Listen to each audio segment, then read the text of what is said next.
बाल्मीक नीचे कुल साधु, जिन शंख पचायन पूरा नादु।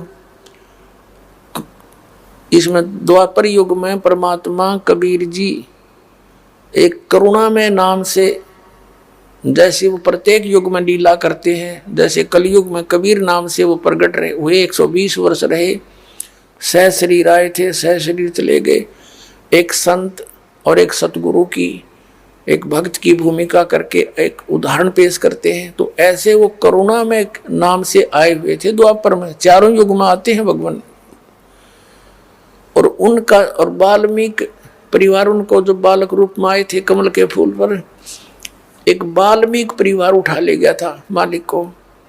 वाल्मीकि के घर परवरिश हुई और एक वाल्मीकि ही दूसरा लड़का व्यक्ति उनका शिष्य हुआ, तो जो जिसका नाम सुदर्शन था, सुपथ सुदर्शन। तो सुदर्शन का रूप बना के मालिक गए थे। लंबी कथा है, फिर कभी सुनाएंगे। आज जो प्रसंग है उसको पूरा करेंगे। तो सुदर्शन जो वाल्मीकि, सुदर्शन जो था परमात्मा कबीर जी यानी करुणा में जी का सत भक्ति का साधक था, मर्यादा में चलता था।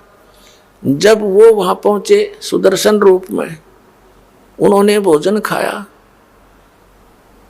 कहने का भाव ये है कि पहले तो रुक्मणी, उसको द्रौपदी के मन में दोष आ गया था कि ये काहे का संत है, एक जंगली सा व्यक्ति, इससे क्या हमारा ये यज्ञ पूर्ण होगा। इस ऐसे मंडलेश्वर यहाँ बैठे हैं। फिर दूसरे उसने भोजन बना के रखा द्रौपदी ने सुदर्शन जी के सामने, अलग अलग खीर, खांड, पकौड़ी, कचौरी, नारी नारी, दही बड़े सारे बनाकर अलग अलग थाली में रखे।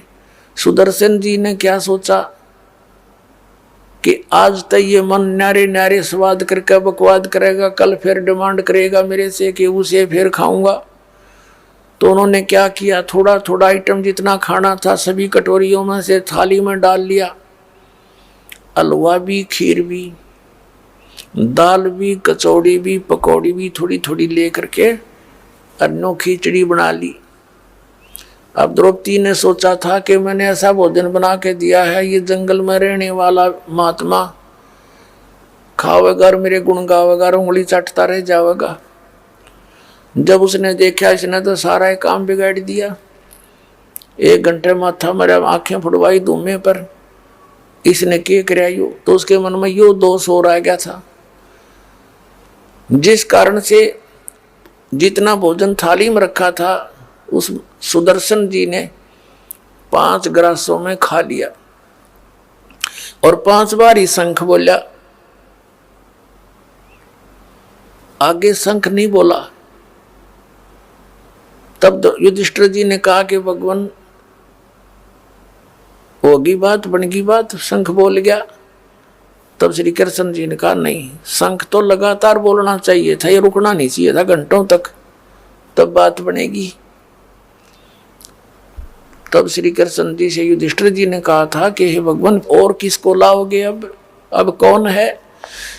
तब श्री कृष्ण जी ने कहा था इस वाल्मीकि के बाल समना ही तीनों लोक, ये इतना भक्ति युक्त है ये सुदर्शन, ये वाल्मीकि, इसके एक बाल के बराबर भी ये 3 लोक नहीं है।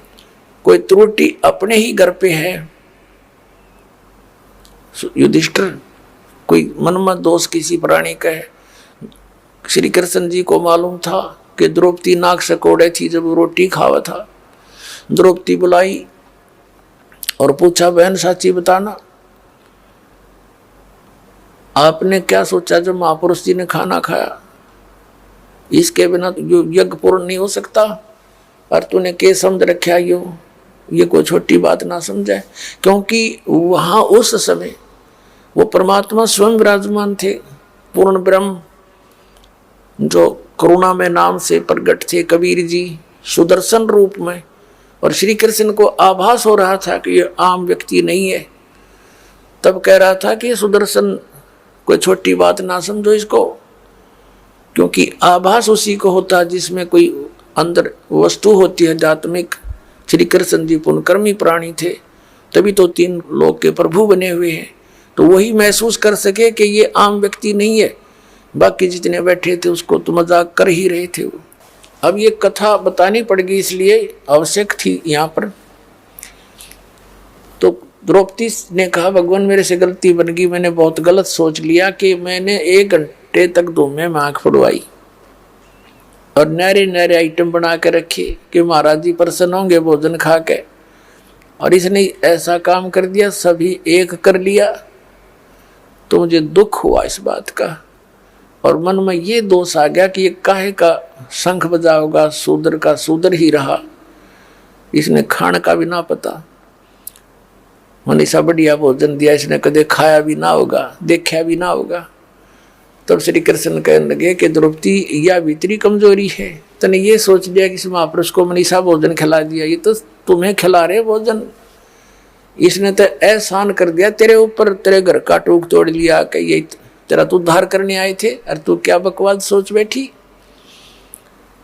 अपने आत्मा द्रौपदी बोली, जी गलती बढ़ गई है कि माफी मांगे, और चरण धोकर पीस के सद समेत रेत के पैरों के देख पाप और इकट्ठा कर लिया। संत के बारे में ऐसी गलत सोच रखना भी पाप के भागी होते हैं। द्रौपदी लाई पात्र ठाकर को प्रांत तांसड़ा लेकर आई, लोटा पानी का, संत के चरण धोए, वापस लोटे में डाल लिया और आधा पी लिया द्रौपदी ने। जब श्री कृष्ण जी ने कहा कि आधा मुझे भी दे दे बहन, इसे महापुरुष का चरणामृत भागा करके मिलता है बड़े भाग्य वाले को, आधा श्री कृष्ण ने पिया।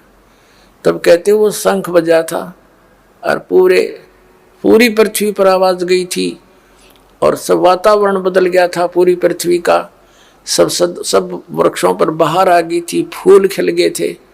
तब उनके वो 3 ताप कट्टे थे जो कबीर भगवान से, तुम कौन राम का जपते जापम ताते कटे ना तुम्हारे 3 तापम। तो वहां कहते हैं और ज्ञानो माया के पूता, ये जितने बैठे थे ये सर्व रिद्धि सिद्धि के पुजारी थे, जितने 33 करोड़ देवता, 88,000 ऋषि, 12 करोड़ ब्राह्मण, कहते हैं 12 कोट वेद के वक्ता और सुपच का शंख बजा रहे। तो कहने का भाव यह कि ये परमात्मा जो कह रहे हैं कि मन तू सुख के सागर बस रे भाई, और ना ऐसा ही असरे।